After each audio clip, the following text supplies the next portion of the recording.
मणी उगाच तू इगोवर घेऊ नकोस, नंतर त्रास होईल तुलाच. कोड द्याव त्याला. नाही इगो वगैरे काही नाही. बनवा तिखट बनवा. बरं द्या.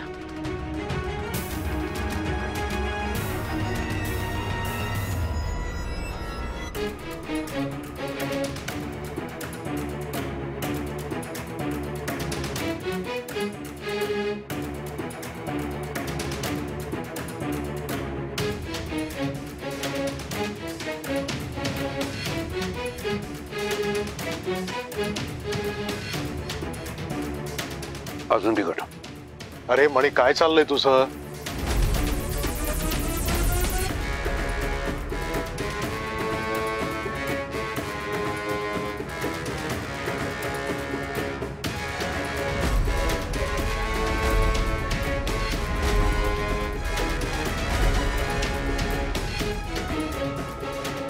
अजून तिखट. मणी का हा सगळं हे करतोय मला काही कळत नाही. कशाला त्रास होतोय तुला? आम्हाला कळतंय ते.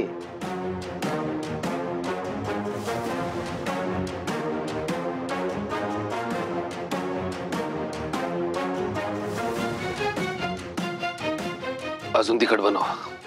मणी आता काय मिरचीचे तुकडे टाकून द्यायचे का तुला पुरीत? भास्कर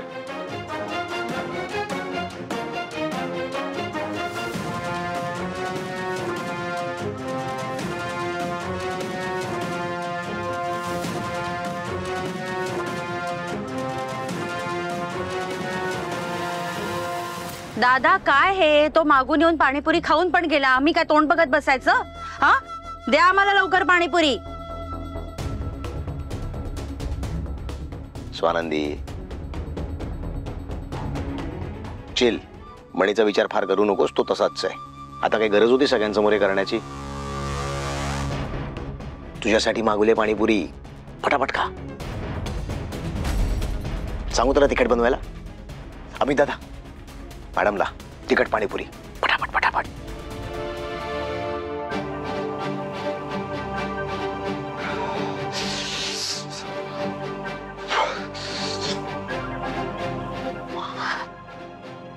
खूप त्रास होतोय का?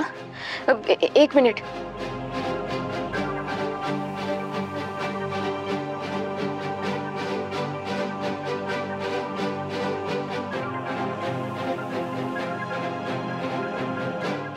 हे घ्या, थंड दूध प्या, बरं वाटेल. नाही नकोय मला. तुम्ही जा, तुमचा पाणीपुरीवाला वाट बघत असेल. मणी सर, मी म्हणाले ना गार दूध प्या. घ्या घ्या प्लीज.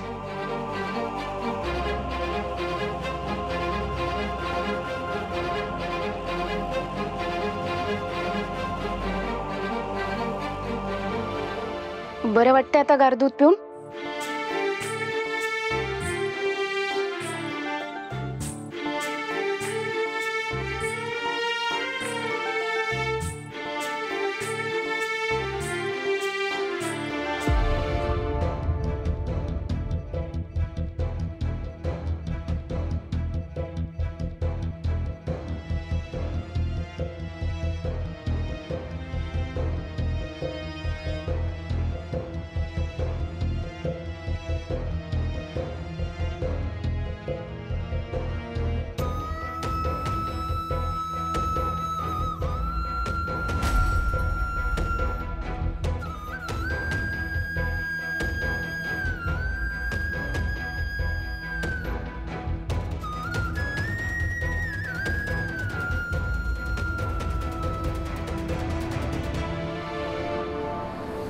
आई आता स्वानंदी ज्यांच्यासोबत रमल्यात ती लोक घातक आहे कळत का नाही स्वानंदीला? बरं मला सांगताही येत नाही की हीच लोक तुमच्या जीवावर उठली होती. या सगळ्यांच्या नाटकामुळे स्वानंदी दुरावणार नाही ना आपल्यापासून? नाही म्हणे. ह्या सगळ्यामध्ये स्वानंदीचा काहीच दोष नाहीये.